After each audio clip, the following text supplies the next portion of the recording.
How to delete or remove home button from iPhone home screen on iPhone 12. So if you have an iPhone 12 and then you have this home screen button or controls, then this video is going to walk you through how you can easily remove this home screen button on your device. So if you're none of this, you found this often informative, please don't forget to like and then subscribe. Now the first one to do when you want to remove the home screen button on iPhone is go to your iPhone settings. On the settings page, scroll down, click on accessibility. Once you selected accessibility, you want to scroll down the page a bit, click on touch. Now locate assistive touch under touch and then click on it.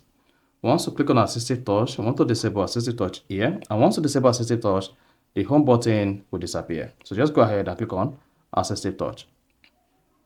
Then you should see the button goes off. Then you cannot go back to your home screen and start using your phone normally. You see that?